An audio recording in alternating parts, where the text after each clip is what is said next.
ما شاء الله ولا حول ولا قوة إلا بالله العلي العظيم. حسبنا الله ونعم الوكيل، نعم المولى ونعم النصير. أعوذ بالله السميع العليم من الشيطان اللعين الرجيم. بسم الله الرحمن الرحيم. الحمد لله الذي جازي كل صانع ورايش كل قانع ورحم كل ضارع ومنزل المنافع والكتاب الجامع بالنور الساطع، وهو للدعوات سامع وللكربات دافع وللدرجات رافع وللجبابرة قامع، فلا إله غيره ولا شيء يعدله، ليس كمثله شيء وهو السميع البصير اللطيف الخبير، وهو على كل شيء قدير. والصلاة والسلام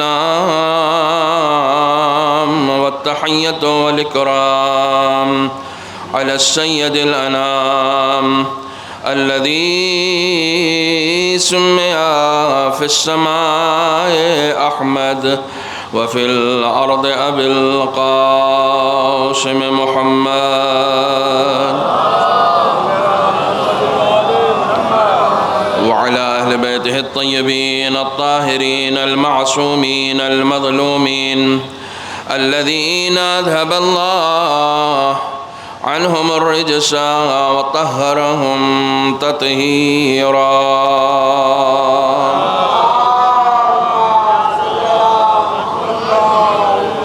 واللعنة الدائمة الباقية على أعدائهم وغاصب حقوقهم ومنكري فضائلهم أجمعين. أما بعد، فقد قال الله الحكيم في القرآن الكريم: بسم الله الرحمن الرحيم. ومن يتق الله يجعل له مخرجا. صلوات بر محمد وآل محمد. مائک تھوڑا سا سیٹ نہیں ہو سکتا؟ یہ بالکل سامنے اسے رکھا ہوا، اس کو سے جی ہاں اس کو نزدیک ہی رکھیں. صلوات پڑھیں محمد و آل محمد. اللہم صلی علی محمد و آل محمد. برادران عزیز، صبح سے آپ حضرات مسلسل جلوس اور مجلسوں میں شریک ہو رہے ہیں.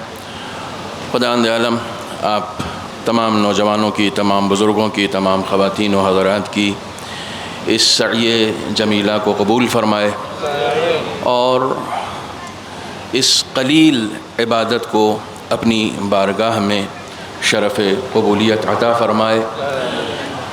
ظاہر ہے وقت کافی زیادہ ہو چکا ہے اور مسلسل آپ حضرات تھکے ہوئے ہیں، لیکن تھکے ہوئے ہونے کے باوجود جس انہماک کے ساتھ آپ اس میں پارٹیسپیٹ کر رہے ہیں اور شرکت کر رہے ہیں، یہ انہماک بتاتا ہے کہ یہ بغیر عشق کے ممکن نہیں ہے. حضرت امام جعفر صادق علیہ السلام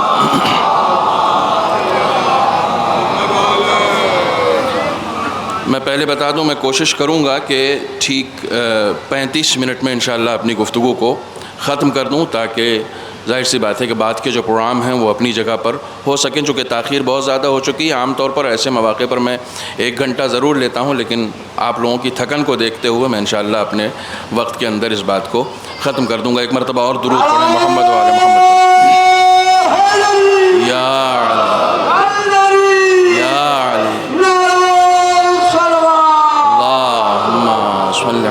محمد و آل محمد وعجل فرجهم. حضرت سرکار امام جعفر صادق علیہ السلام ارشاد فرماتے ہیں: من اراد اللہ بہ الخیر قذف فی قلبہ حب الحسین و حب زیارتہ. خداوند عالم، میں بہت آرام سے بات کرنے کا عادی ہوں، آپ بس جتنی دیر اپنی معروضات پیش کر رہا ہوں اس کو سن لیں صرف، کہ جب خداوند عالم کسی کے ساتھ نیکی کرنے کا ارادہ کرتا ہے تو اس کے دل میں محبت حسین ڈال دیتا ہے۔ ای سعادت بزور بازو نیست تا نبخشت خدائے بخشندہ، یہ جو عشق حسین دل میں معززن ہے نا، یہ نہ بازاروں سے خریدا جا سکتا ہے، نہ شہرتوں سے حاصل کیا جا سکتا ہے، یہ اسی کو ملتا ہے کہ جس کے اوپر خداوند عالم اپنا کرم کرنا چاہتا ہے۔ یہ ہر کس و ناکس کو نہیں ملتا ہے۔ جب کبھی اپنے دل میں محبت حسین محسوس ہو تو 2 رکعت شکرانے کی زیادہ نماز پڑھیے گا، کیونکہ آج آپ اس صف میں شامل ہو گئے ہیں کہ جن کے اوپر خداوند عالم اپنا کرم کر رہا ہے۔ امام فرماتے ہیں من اراد اللہ بہ الخیر قذف فی قلبہ حب الحسین وحب زیارتہ۔ کیا ملا آپ کو؟ صبح سے آپ مجلسوں میں شریک ہیں، صبح سے آپ جلوس میں شریک ہیں، صبح سے نہیں، میں کہوں گا پہلی محرم سے چاند رات سے آپ مسلسل مجلسوں میں ہیں۔ کیا ملا آپ کو ان مجلسوں سے؟ کیا ملا امام حسین کے اس عشق سے؟ کیا ملا ان عزاداریوں سے؟ کیا ملا ان ماتموں سے؟ کیا ملا ان نوحوں سے؟ میں 2 جملوں میں بیان کرنا چاہوں گا۔ میں نے آیت کوئی اور پڑھی ہے لیکن اب چونکہ وقت بہت محدود ہے اس لیے میں 2-4 باتیں عرض کر کے مصائب کی طرف جاؤں گا۔ حضرت امام حسین کی محبت جس دل میں بھی آ جاتی ہے، جس دل میں بھی آ جاتی ہے، سب سے پہلی شرط یہ ہے کہ جو دل پاک ہوتا ہے اسی دل میں عشق حسین آتا ہے۔ حضرت امام محمد باقر علیہ السلام کا ارشاد ہے کہ لا یحبنا عبد ولا یتولانا حتی یطہر اللہ قلبہ، کسی دل میں بھی ہماری محبت و ولایت جگہ نہیں بنا سکتی جب تک کہ خداوند عالم اس دل کو پاک نہیں کرتا ہے۔ جب دل پاکیزہ ہو جاتا ہے، ظرف پاکیزہ ہو جاتا ہے انسان کا، تو اس ظرف میں خداوند عالم عشق حسین ڈال دیتا ہے۔ بعض لوگ جو عشق حسین سے دور ہیں اور کہتے ہیں نہیں ہم مجلسوں سے دور ہیں، ہم ماتموں سے دور ہیں، آپ دور ہیں نہیں، چونکہ آپ کا قلب نجس ہے اس لیے آپ کو دور رکھا گیا ہے۔ دور ہیں نہیں، آپ جبری طور پر دور کر دیے گئے ہیں۔ یہ آپ اگر آیہ تطہیر کو دیکھیے گا، آیہ تطہیر کے اوپر آپ نے سینکڑوں مجلسیں سنی ہوں گی، لیکن اگر آپ آیہ تطہیر پر غور کیجئے گا تو خداوند عالم نے کیا وعدہ کیا ہے؟ خداوند عالم نے وعدہ یہ کیا ہے کہ رچ اہل بیت کے قریب ہونا چاہیں گے، ہم انہیں نہیں ہونے دیں گے۔ اہل بیت پاک و پاکیزہ ہے، اہل بیت طیب و طاہر ہے، اہل بیت کبھی رچ کے قریب نہیں جائیں گے، لیکن جو رچ ہے اگر وہ اہل بیت کے قریب آنا چاہے گا تو خداوند عالم کا یہ وعدہ ہے کہ وہ خداوند عالم اس رچ کو اہل بیت کے قریب آنے نہیں دے گا۔ اگر آپ اہل بیت کے قریب آ رہے ہیں، اگر آپ فرش عزا پر آ رہے ہیں، اگر آپ مجلسیں برپا کر رہے ہیں، تو یہ بھی ایک دلیل ہے کہ چونکہ خدا نے آپ کو پاک پایا ہے اسی لیے مجلس حسین عطا کیا ہے۔ صلوات بر محمد و آل محمد پر۔ 2-4 باتیں جلدی جلدی سن لیں۔ آپ زیارت میں پڑھتے ہیں طبتم وطابت الارض التي فيها دفنتم، اے میرے مولا آپ پاک ہیں، جس سرزمین پر آپ دفن ہو گئے وہ سرزمین پاک ہو گئی۔ یہ امام حسین کی ذات ہے، جہاں چلے گئے وہ جگہ پاک ہو گئی۔ ظاہر سی بات ہے حسین کا نام طیب و طاہر ہے، خداوند عالم امام حسین عطا ہی ان لوگوں کو کرتا ہے جو پاک و پاکیزہ لوگ ہیں۔ حسین کا نام نجس کانوں کو اچھا نہیں لگتا، پاکیزہ سماعتوں کو اچھا لگتا ہے۔ حسین کی محبت نجس ظرف میں نہیں آتی، پاکیزہ ظرف میں آتی ہے، لہٰذا جس کا قلب پاک ہوتا ہے اسے حسین دیا جاتا ہے۔ حسین کا ذکر نجس زبانوں پر نہیں آتا، جو زبان پاک ہوتی ہیں ان پر آتا ہے۔ میں نہیں کہہ رہا ہوں، حضرت سرکار امام رضا علیہ السلام، مشہور و معروف حدیث ہے، مشہور و معروف حدیث ہے امام کی، یا ابن الشبیب ان کنت باکیا لشیء فابک للحسین، ان کنت باکیا لشیء فابک للحسین حتی تسیر دموعک علی خدیک۔ اے ابن شبیب تم حسین پر روئے، غور سے سنیے گا، یہ مصائب کا باب نہیں ہے، فضائل کے باب میں عرض کر رہا ہوں، تم حسین پر روئے اور اس طریقے سے روئے کہ تمہارے آنسو آنکھوں سے نکل کر رخسار تک آ گئے۔ اگر تم اس طریقے سے روئے کہ تمہارے آنسو آنکھوں سے نکل کر رخسار تک آ گئے تو کیا کرے گا؟ ہوگا کیا کیسے یہ نصیب ہوگا؟ کسی کو تو نصیب نہیں ہوتا نا. ہر ایک آنکھ کو کیسے نصیب ہو آنسو؟ چنی گئی ہے یہ دولت کسی کسی کے لیے. یہ سب کو نصیب بھی نہیں ہوتا ہے. یہ سب کو نصیب نہیں ہوتا ہے. یہ خاص لوگوں کو نصیب ہوتا ہے. امام رضا فرماتے ہیں اگر تم نے گریہ کیا حسین پر اور اس طریقے سے گریہ کیا حتی تصیر دموعک علی خدیک، تمہارے آنکھوں سے آنسو نکل کر رخسار تک آ گئے، ہوگا کیا؟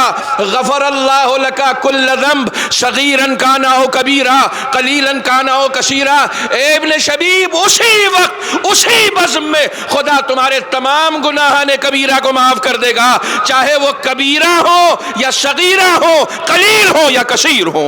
صلوات پڑھیں محمد و آل محمد.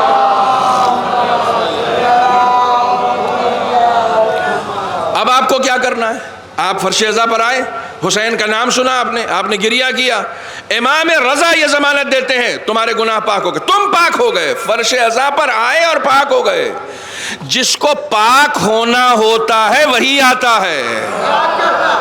ہر ایک کو نصیب نہیں ہوتا. میں نہیں کہہ رہا ہوں، امام رضا فرماتے ہیں جس کو پاک ہو، جس کو خدا پاک کرنے کا ارادہ کرتا ہے اسے فرش عزائے حسین نصیب کرتا ہے. تم پاک ہو گئے. اچھا، جیسے ہی ہم پاک ہوتے ہیں، صاف ہوتے ہیں، ابھی آپ یہاں سے جائیں گے نا تو آپ ایک شاور لیں گے. جب آپ شاور لیں گے نا تو آپ تھوڑی دیر تک جو ہے وہ ہر ایسے کام سے دور رہیں گے. میرے نوجوانوں غور سے سننا، ہر ایسے کام سے دور رہیں گے جس سے آپ کا بدن ڈسٹی ہو جائے، جس سے آپ کثیف ہو جائیں، جس سے آپ کا پسینہ نکل آئے. آپ فوراً کہیں گے بھیا ابھی تو نہا کے آئے ہیں، ابھی یہ کام مت کراؤ، تھوڑی دیر تو پاک رہنے دو، تھوڑی دیر تو فریش رہنے دو. دیکھو، پاک ہونا کمال نہیں ہے، پاک باقی رہنا کمال ہے.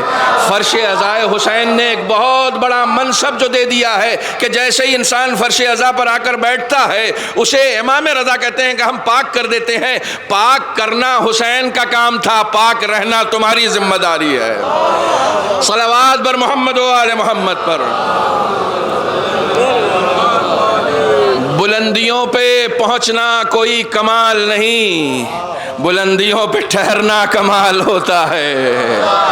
بلندیوں پر حسین پہنچا رہے ہیں، اب ان بلندیوں پر ٹھہرنا تمہاری ذمہ داری ہے. تم جلوس میں آئے ہو، تم مجلس اعزاء میں آئے ہو، یاد رکھنا فاطمہ زہرا کے دل کو خوش کرنے کے لیے آئے ہو. کہیں ایسا نہ ہو کہ تم سے کوئی ایسا چھوٹے سے چھوٹا عمل بھی سرزد ہو جائے کہ جو ان کی ناراضگی کا معاذ اللہ سبب ہو جائے. کیوں؟ اس لیے کہ تم یہاں آئے ہی اس لیے تھے کہ تم پاک تھے، اور تمہیں یہاں بٹھایا ہی اس لیے گیا ہے تاکہ تمہیں اور بھی پاکیزہ بنا دیا جائے. دوسری چیز،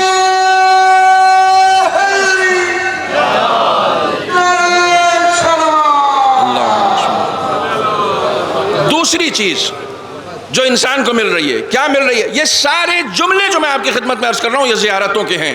آپ زیارت جامع کبیرہ اٹھا کر دیکھیے.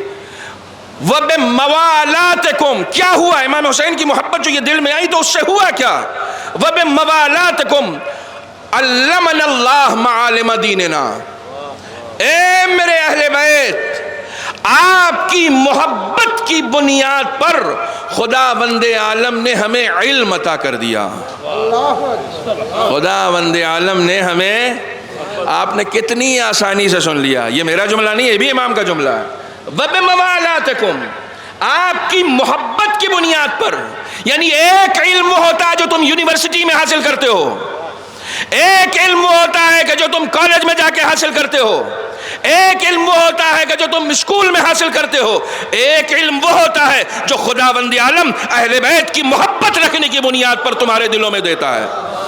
یہ ساری دنیا شاید اس کے اوپر ریسرچ کرتی رہے، غور کرتی رہے، اس کی سمجھ میں نہیں آئے گا. لیکن خدا کی قسم رمضان المبارک سے لے کر آج تک ہم دیکھ رہے ہیں ساری دنیا کی ترقیاں ایک طرف، اہل بیت کے چاہنے والوں کی ترقی ایک طرف. اہل بیت کے چاہنے والوں کی ترقی بتا رہی ہے، دنیا کی ترقی اور ہوتی ہے، آل محمد کے دیے ہوئے علم کی بنیاد پر ترقی اور ہوتی ہے. جو اہل بیت کے محبت رکھنے کی وجہ سے علم نصیب ہوتا ہے نا، العلم نور.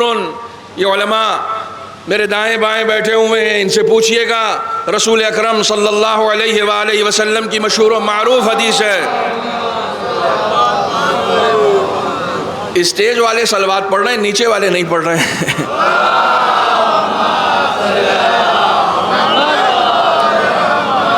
العلم نور یقذفہ اللہ فی قلب من یشاء، علم نور ہے، خدا بند عالم جس کے دل میں چاہتا ہے اتار دیتا ہے۔ کیا یونیورسٹی قائم کر دی زینب کبریٰ نے، کیسی دانشگاہ قائم کر دی زینب کبریٰ نے۔ سنو، دنیا کی تمام دانشگاہیں کلاسز میں بانٹ کے علم دیتی ہیں، تم پہلے درجے میں بیٹھو، تم دوسرے درجے میں بیٹھو، تم 5ویں درجے میں بیٹھو، تم 10ویں درجے میں بیٹھو، نہیں سنتے جائیے، پہلے درجے والا 10ویں میں چلا جائے تو کان پکڑ کے بھگا دیا جائے گا۔ یہاں کہاں آ گئے؟ 10ویں درجے والا پہلے درجے میں بیٹھنا اپنی توہین سمجھتا ہے۔ ارے میں 10ویں درجے کا ہوں، میں یہاں بیٹھوں گا مجھے کیا ملے گا؟ میاں کوئی ایسی دانشگاہ لاؤ جہاں مائیں گود میں بچہ لے کر آئے تو بھی علم ملے، ہاتھ میں بوڑھا عصا لے کر آئے اس کو بھی علم ملے۔ یہ صرف زینب کبریٰ کی بنائی ہوئی دانشگاہ ہے کہ جہاں جو آتا ہے اسے علم ملتا ہے، اور کس شان سے علم ملتا ہے، کس شان سے علم ملتا ہے۔ کبھی کسی بوڑھے کو دیکھا ہے؟ کتنی پرانی بستی ہے آپ کی، کتنی پرانی عزاداری ہے آپ کی، کبھی کسی بوڑھے کو دیکھا یہ کہتے ہوئے اب میں مجلس میں جا کے کیا کروں گا، مجھے کیا ملے گا؟ کبھی سنا؟ جوانوں سے پہلے بزرگ آ کے بیٹھتے ہیں۔ نہیں ضائع مت کرو میرے اس جملے کو، جوانوں سے پہلے بزرگ۔ آپ ان سے پوچھئے اتنا پہلے سے کیوں آ گئے؟ تجربہ بول رہا ہے جو ملتا ہے یہی ملتا ہے۔ صلوات پڑھیں محمد و آل محمد پر۔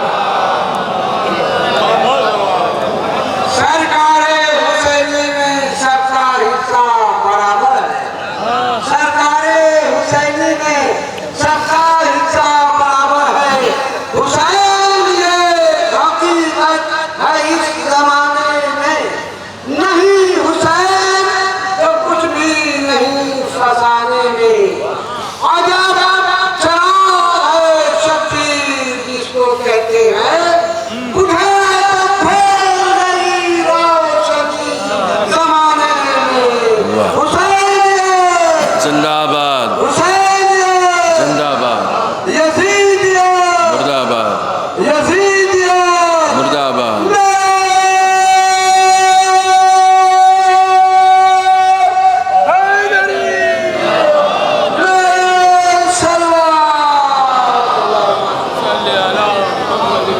دیکھیے میں ناظم صاحب کے پہلے مصرے سے آدھا اتفاق رکھتا ہوں، آدھا اتفاق نہیں رکھتا ہوں۔ یہ جو سب کو برابر دے رہے ہیں نا، سب کو برابر بیٹھنے میں ملتی ہے جگہ، سب کو برابر آنے میں حصہ ملتا ہے، لیکن جب یہاں سے جاتے ہیں نا تو سب کو برابر نہیں ملتا۔ یہاں پر آئے ہیں آپ، سب کو برابر مل رہا ہے نا، سب کو برابر نہیں ملتا۔ بچہ کچھ اور لے گیا، جوان کچھ اور لے گیا، بزرگ کچھ اور لے گیا، خواتین کچھ اور لے گئیں۔ اگر یہ الگ الگ لے کے نہ جاتے تو باہر جا کے پوچھتے نہیں مولانا صاحب نے یہ کیا پڑھا، ایک نے لے لیا ایک نے نہیں لیا۔ ہر ایک کے مقدر میں برابر تو نہیں آیا نا، ہاں دینے والا سب کو برابر دے رہا ہے۔ دیکھیے آپ کے مصرے نے موڈ بنا دیا میرا، دینے والا سب کو برابر دے رہا ہے لیکن لینے والا برابر نہیں دے رہا ہے، لینے والا برابر نہیں لے رہا ہے۔ خدا کرے آپ کے یہاں بارش رک گئی، خدا کرے ذرا جھوم کے بارش ہو جائے۔ آمین کسی نے نہیں کہا؟ اچھا کسی کو نہیں چاہیے یہاں بارش، خدا کرے بارش ہو جائے۔ جب بارش ہوتی ہے نا تو بارش کا پانی دریا میں بھی گرتا ہے، حوض میں بھی گرتا ہے، اور آپ کے گھر کی چھت پر رکھے ہوئے ظرف میں بھی گرتا ہے۔ ٹھیک ہے، کس کو زیادہ ملتا ہے؟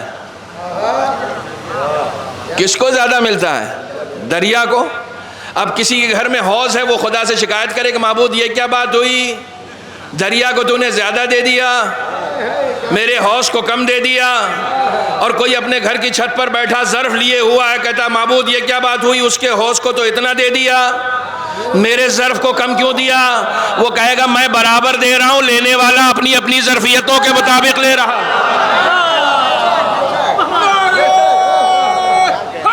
سلامت رہیں۔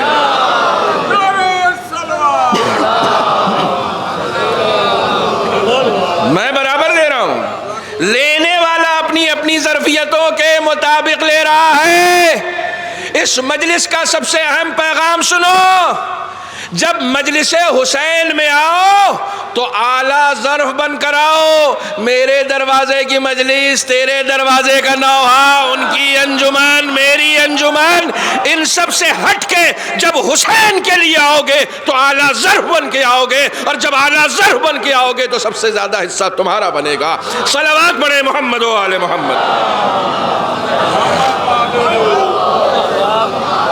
ایک مرتبہ اور مل جل کے صلوات پڑھیں محمد و آل محمد۔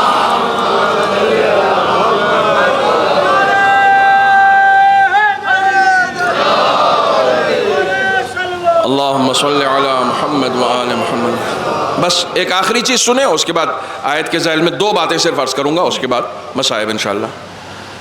تیسری چیز کیا ملتی ہے؟ پہلی چیز کیا ملی؟ علم۔ پہلی چیز کیا ملی؟ طہارت۔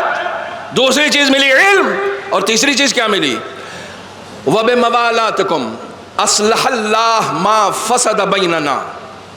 اے میرے مولا، آپ کی محبت کی بنیاد پر ہمارے درمیان کے رشتے اچھے ہو گئے۔ یہ آپ امام حسین سے کہتے ہیں، آپ کی محبت کی بنیاد پر ہمارے درمیان کے رشتے اچھے ہو گئے۔ آپس میں ہم شادیوں میں نہیں جاتے تھے، لیکن جیسے ہی آپ کا فرش بچھایا گیا ہم چلے آئے۔ حسین کی ذات جوڑنے کا کام کرتی ہے، توڑنے کا کام نہیں کرتی۔ اس جملے پہ غور کر لینا، حسین کی ذات جوڑنے کا کام کرتی ہے، توڑنے کا کام نہیں کرتی۔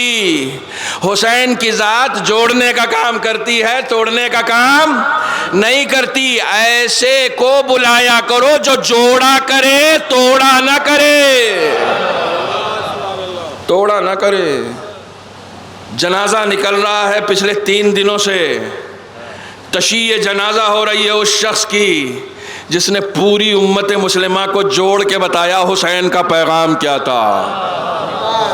پوری امت۔ ابھی میں فیس بک پر ایک کمنٹ دیکھ رہا تھا، کیا کیا کمنٹ ہوتے ہیں، کیا کیا کمنٹ۔ دیکھو حسینی کرتا کیا ہے، حسین کی غلامی میں جو آ جاتا ہے نا، وہ کرتا کیا ہے۔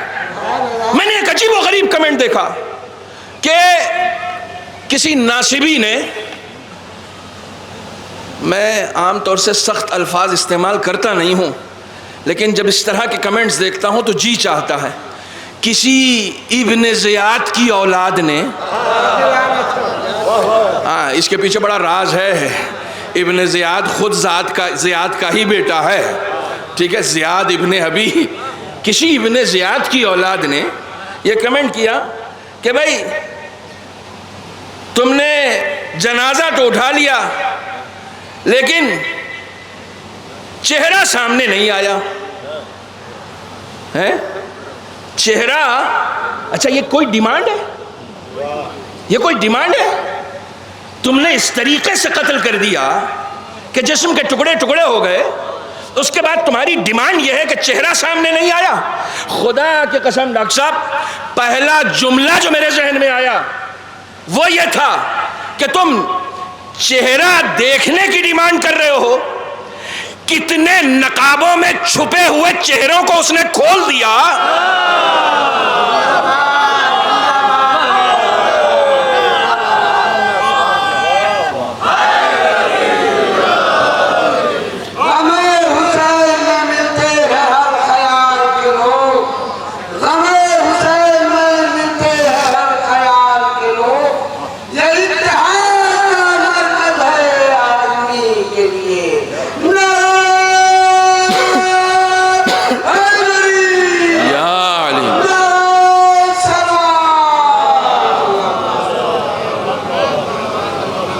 اتنے چہروں کو اس نے بے نقاب کر دیا، میاں اس کے جانے سے تو لوگوں کے چہرے سامنے آئے، اور اتنے سامنے آئے کہ تو اپنے غیروں نے اس کا قصیدہ پڑھنا شروع کر دیا۔ حسینی اسے کہتے ہیں، یہ تصویریں دیکھو دور حاضر کی، اور اس کے بعد امام جعفر صادق علیہ السلام کا وہ قول یاد کرو کہ جس میں امام یہ کہتے ہیں کہ ہمارا شیعہ وہ ہوتا ہے جو کسی علاقے میں جائے تو وہاں کے لوگوں کا اثر قبول نہیں کرتا، اپنا اثر ان لوگوں پہ ڈال دیا کرتا ہے۔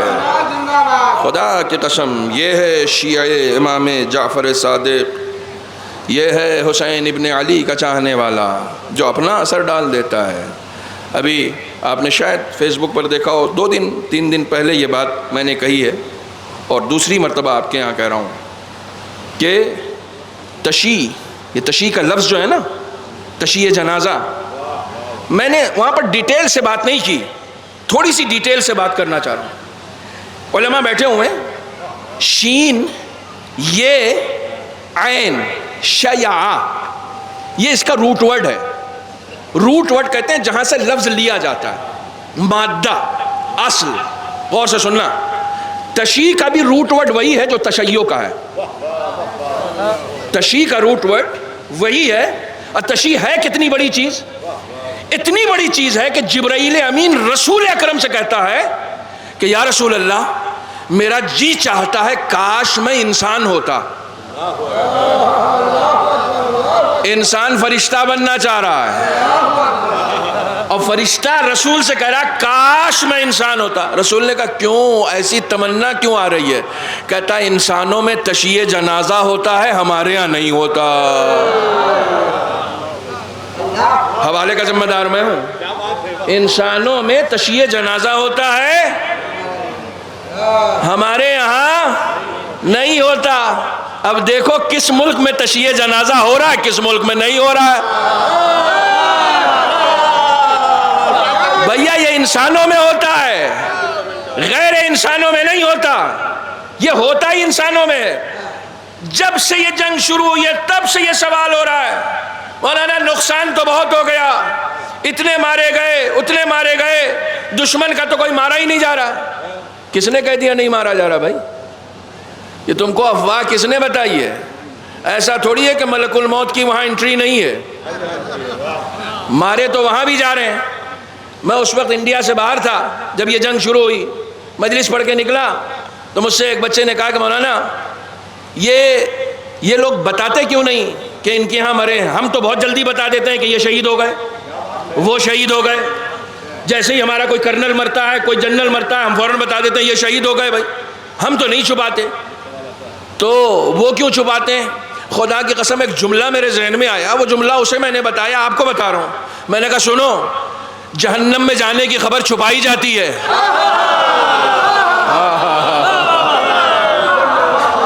جنت میں جانے کو بتایا جاتا ہے۔ صلوات پڑھے محمد و آل محمد کو۔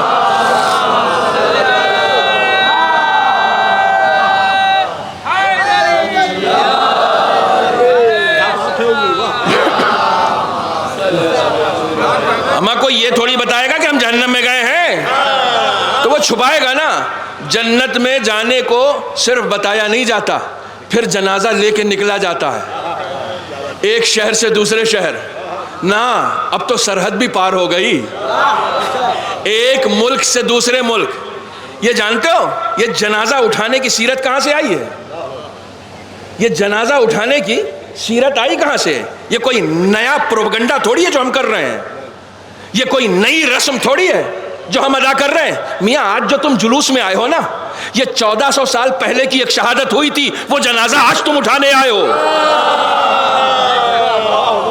1400 سال پہلے ایک شہادت ہوئی تھی، وہ جنازہ تم اٹھانے آئے ہو۔ مولانا کیوں اٹھاتے ہیں؟ کہا جنازہ اس لیے اٹھاتے ہیں کیونکہ صرف حسین نے دشمنوں کو ذلیل نہیں کیا، حسین کا جنازہ بھی دشمنوں کو ذلیل کرتا ہے۔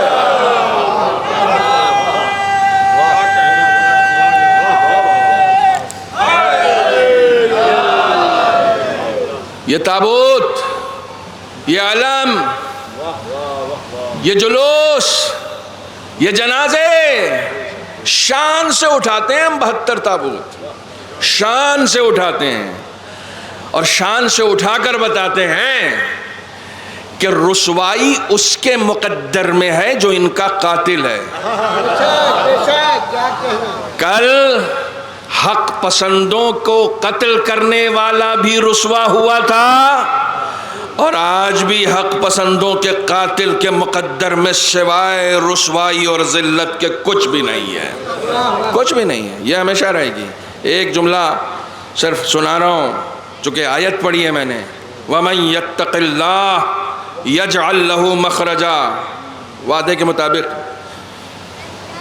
جس نے بھی تقوی الہی اختیار کیا، خدا سورہ مبارکہ طلاق میں کہتا ہے میں اسے کہیں پھنسنے نہیں دوں گا. سنو، یہ شعار ہے امام المتقین کی قوم کا. میں نے ایک لفظ کہہ دیا، امام المتقین کی قوم. متقین کا امام علی حرائر غیرے کا امام نہیں ہے. یہ جملہ تو پہنچنا چاہیے نا.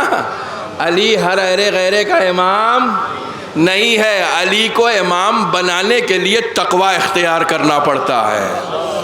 اور خدا قرآن میں یہ کہہ رہا ہے کہ میں سب کو پھنسنے دے سکتا ہوں، صاحبان تقوی کو کہیں پھنسنے نہیں دوں گا. ڈٹ کے زندگی گزارا کرو، سینہ تان کے زندگی گزارا کرو. پھنسنا ان کے مقدر میں ہے جن کے یہاں تقوی نہیں ہے. جن کا سردار ہی امام المتقین ہو انہیں کون پھنسائے گا؟ اب انصاف سے بتاؤ، چونکہ بات اس زمرے میں آ گئی ہے تو ایک دو جملہ عرض کر کے مصیبت کی طرف جاتا ہوں. رمضان المبارک سے لے کر جو پروپیگنڈا رچا گیا تھا وہ کیا تھا؟ سپریم لیڈر کو ماریں گے اور سب ختم ہو جائے گا، اپنا پپٹ بٹھائیں گے اور یہ پھنس جائیں گے. پھنسا کون؟ آج کون پھنسا ہوا ہے؟ جیسے کل موسیٰ کے سامنے فرعون پھنسا ہوا تھا. نہ جملہ بدلوں، جیسے کل دریا کے سامنے فرعون پھنسا ہوا تھا، کالا فرعون پھنسا ہوا تھا، ویسے ہی آج پیلا فرعون پھنسا ہوا ہے. اسے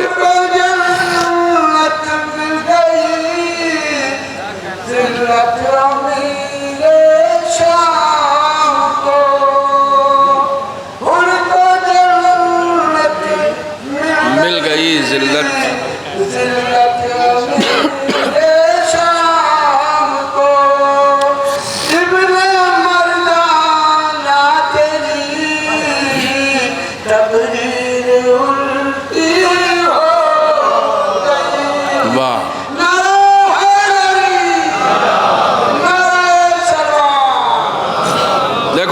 نوجوانوں، میں جہاں کہیں بھی مجلس پڑھتا ہوں، تقریر کرتا ہوں، ایک ماسٹر کی ضرور دے کے جاتا ہوں. آج کی ماسٹر کی. زندگی میں کامیاب ہونا ہے، کہیں پھنسنا نہیں ہے، ہر چیز چاہیے تم کو. ابھی کبھی موقع ملا تو بہت تفصیل ڈیٹیل عرض کروں گا. جو کچھ بھی تم کو چاہیے، جو کچھ بھی، دنیا میں ہو یا آخرت میں ہو، حقیقی معنوں میں شیعہ علی ابن ابی طالب ہے ہی وہ جس کے پاس تقوی کی دولت ہو. جس کے پاس تقوی کی دولت. تقوی اختیار کر لو، کہیں نہیں پھنسو گے. کہیں نہیں پھنسو گے. نہ دنیا میں پھنسو گے نہ آخرت میں پھنسو گے. رسول اکرم کا ارشاد ہے، من رزق التقی رزق خیر الدنیا والآخرہ. خیر الدنیا والآخرہ. جس کو تقوی دے دیا گیا اسے دنیا و آخرت کی سعادت دے دی گئی. جس کو بھی تقوی دے دیا گیا. خدا نے یہ وعدہ کیا ہم پھنسنے نہیں دیں گے.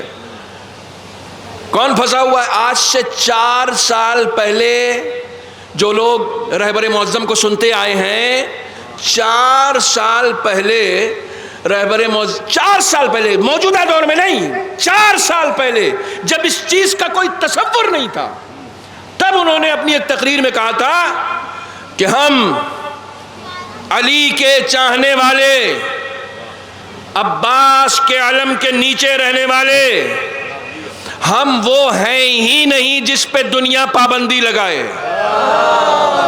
پورا جملہ سنو. کہتے ہیں ہم وہ ہیں ہی نہیں جس پہ دنیا پابندی لگائے، ہم وہ ہیں جو دنیا پر پابندی لگائے.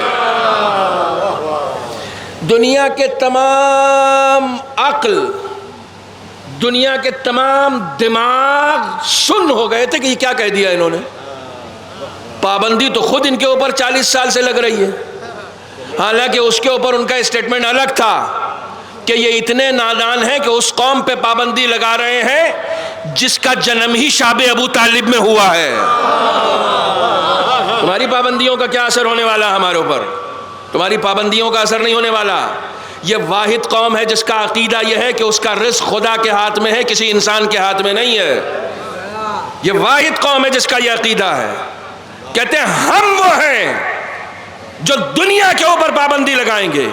4 سال پہلے کا اسٹیٹمنٹ ہے، کسی کو اس وقت سمجھ میں نہیں آیا تھا، لیکن جیسے ہی ہرمز بند کیا گیا سب کو سمجھ میں آ گیا۔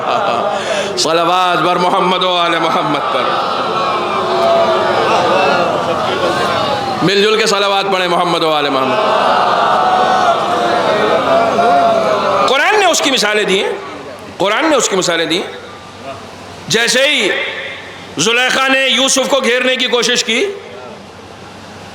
دروازوں کے دروازے وغلقت الابواب، سارے دروازے بند کر دیے، بند دروازوں کی طرف یوسف دوڑ گئے۔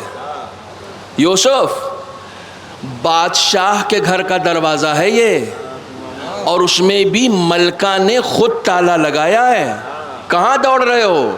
یوسف کا عقیدہ بول رہا تھا بند کرنا دنیا والوں کا کام ہے، کھولنا خدا کا کام ہے، کیونکہ خدا نے یہ وعدہ کر رکھا ہے کہ ہر ایک اس دنیا میں پھنس سکتا ہے، کبھی صاحبان تقوی نہیں پھنس سکتا۔ جب صاحبان تقوی نہیں پھنس سکتے تو جنہوں نے تقوی کا درس دیا ہے وہ کہاں سے پھنسیں گے؟ کون پھنسائے گا انہیں؟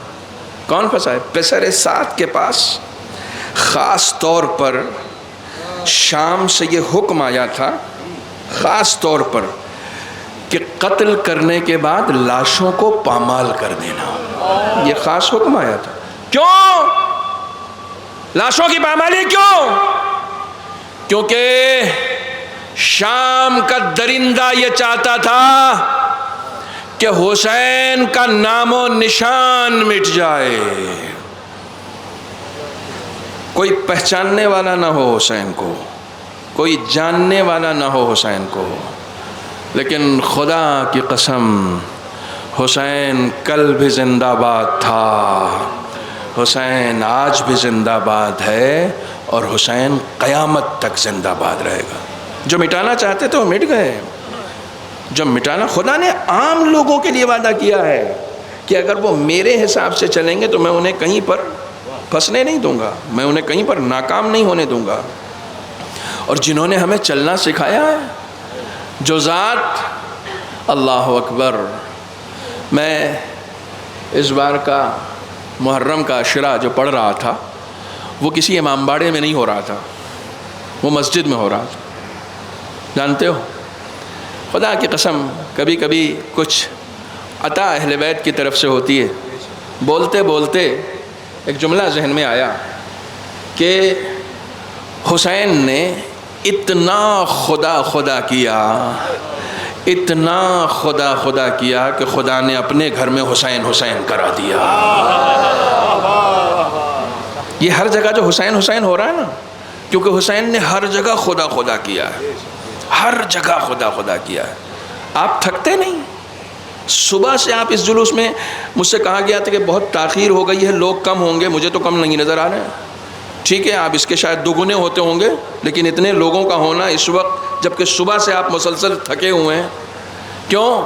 آپ کے دل میں ایک احساس ہے کہ ہم چاہے جتنے بھی تھکے ہوں حسین سے زیادہ نہیں تھکے ہیں۔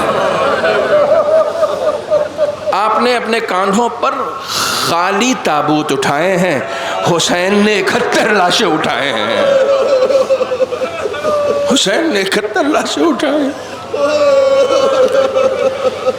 السلام علیک یا ابا عبداللہ وعلی الارواح التي حلت بفنائک علیک منی سلام اللہ ابدا ما بقی بقيت وبقي الليل والنهار ولا جعله الله آخر العهد مني لزيارتكم. ایک درخواست ہے، سب لوگ میرے ساتھ مل کے کہیں السلام علی الحسین وعلى علي بن الحسين وعلى أولاد الحسين وعلى أصحاب الحسين. آقا اس سرزمین سے ہمارا سلام قبول کرو. یہ نوجوان، یہ بزرگ، یہ مائیں، یہ بہنیں خاک پر بیٹھ کر ایک خاک نشیں کو سلام کر رہی. آقا ہم نے یہ سنا ہے کہ آپ پر ایک ایسا وقت آیا تھا کہ کوئی آپ کو سلام کرنے والا نہ تھا. آقا ہمارا سلام قبول کیجئے. میں ہمیشہ ہر جگہ یہ جملہ عرض کرتا ہوں. سید ابن طاؤس سے کسی نے پوچھا کہ آقا یہ بتائیے امام حسین کے گنبد کے نیچے خدا سے جو کچھ بھی مانگو خدا کیوں دے دیتا ہے؟ حسین کے نام سے دعائیں قبول ہوتی ہیں. اگر آنکھوں سے آنسو نکل کر رخسار تک آ جائیں نا تو دعا کے لیے ہاتھ اٹھا دینا، وہ دعا رد نہیں ہوتی. سید ابن طاؤس سے پوچھا گیا آقا یہ بتائیے خدا حسین کے نام پر سب کچھ دینے کے لیے کیوں تیار ہے؟ جو کچھ بھی خدا سے مانگو سب دے دیتا ہے. خدا کی قسم یہ جواب صرف سید ابن طاؤس دے سکتے ہیں، کوئی اور نہیں دے سکتا. سید نے جواب دیا خدا حسین کے نام پر اس لیے سب کچھ دے دیتا ہے کیونکہ حسین نے بھی خدا کے نام پر اپنا سب کچھ دیا. اپنا علی اکبر دے دیا، اپنا علی اصغر دے دیا. خدا کی قسم کربلا توحید کی آماج گاہ ہے. علی اکبر کے جنازے پر کھڑے ہو کر حسین کہتے ہیں ربنا تقبل منا هذا القربان. کبھی قاسم کے جنازے پر کھڑے ہو کر کہتے ہیں ربنا تقبل منا هذا القربان. کبھی اون محمد کے جنازے پر کھڑے ہو کر کہتے ہیں ربنا تقبل منا هذا القربان. لیکن میں نے کیوں کہا کربلا توحید کی آماج گاہ ہے. 11 محرم کو زینب حسین کے لاشے پر کھڑی ہو کے کہتی ہے ربنا تقبل منا.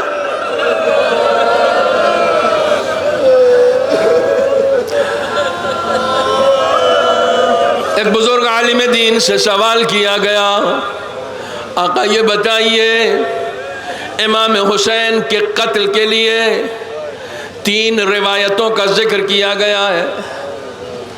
آیت اللہ شوستری سے سوال کیا گیا حسین کی شہادت کے لیے 3 روایتیں ہیں. پہلی روایت یہ کہتی ہے کہ سامنے سے ذبح کیا گیا. دوسری روایت یہ کہتی ہے پشت گردن سے ذبح کیا گیا. مجھے نہیں معلوم تم کیسے سنو گے.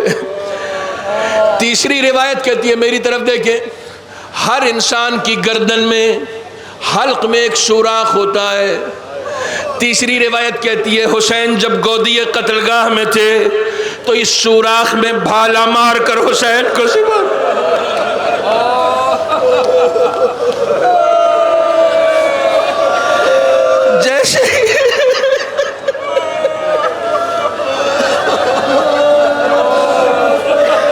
جیسے ہی یہ سوال کیا گیا کہتے ہیں آیت اللہ جعفر شوستری دھاڑے مار کر رونے لگے، چیخ چیخ کر رونے لگے، سر و سینہ پیٹنے لگے. سوال کرنے والے نے دستے ادب جوڑ لیا آقا مجھ سے کوئی خطا ہو گئی ہے. کہنے لگے خطا نہیں ہوئی، میں تجھ سے کیا بتاؤں، میرا آقا تینوں طرح سے ذبح کیا گیا،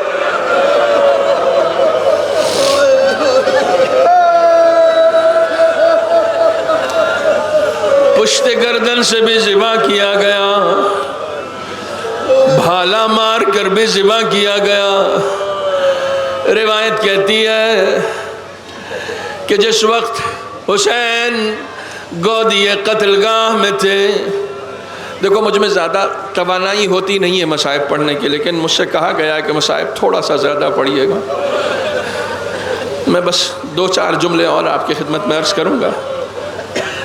میں کبھی کبھی یہ سوچ کر بھی مصیبتیں زیادہ پڑھتا ہوں کہ شاید یہ میری زندگی کی آخری مجلس ہو، مجھے نہیں معلوم میرا کتنا گریہ قبول ہے، مجھے نہیں معلوم میری کتنی مجلس قبول ہے، مجھے نہیں معلوم بی بی زہرا مجھ سے کتنی راضی ہے۔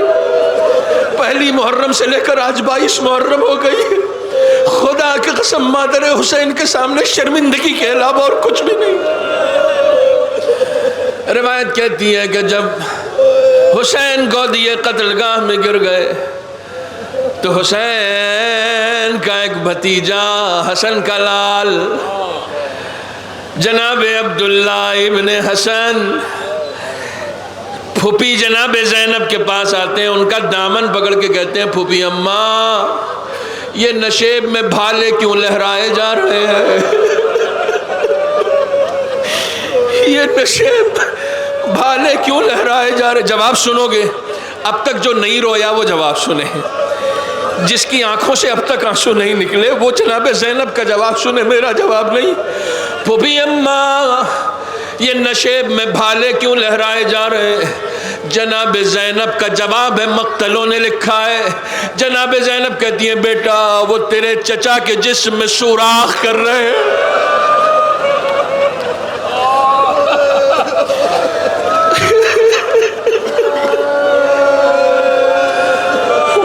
چچا کے جسم میں سوراخ کر، بس اتنا سننا تھا کہ رجس پڑتا ہوا دوڑتا ہے اور کہتا ہے میرے ہوتے ہوئے میرے چچا کو کون قتل کرے گا۔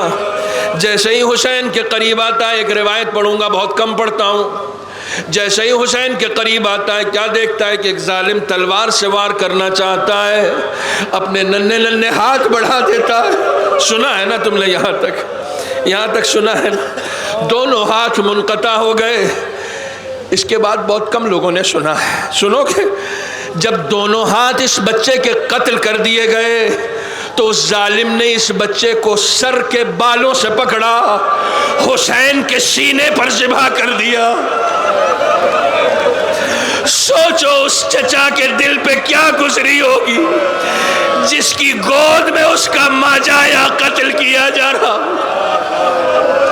مجھے حسین کی شہادت نہیں پڑھنی، ایک روایت کا ذکر کیا ہے، ایک روایت پڑھنے کے لیے کہا ہے جس سے میں نے شروعات کی تھی، آغاز کیا تھا، بس یہ سن لو، مجلس میں تمام کر رہا ہوں۔ روایت کہتی ہے کہ شام سے یہ حکم دیا گیا تھا کہ جنازے پامال ہونے چاہیے۔ پسر سعد نے کہا کہ جنازوں کو پامال کرنے کے لیے گھوڑے تیار کیے جائیں، 10 گھوڑ سوار تیار کیے گئے۔ مجھے نہیں معلوم کیا طریقہ تھا جنازوں کو پامال کرنے کا، لیکن اتنا معلوم ہے کہ جن گھوڑوں سے جنازے پامال کیے جاتے تھے وہ گھوڑے ذرا مختلف ہوا کرتے تھے، ان کی سمیں چوڑی ہوا کرتی تھی، وہ بھاری بھرکم ہوا کرتے۔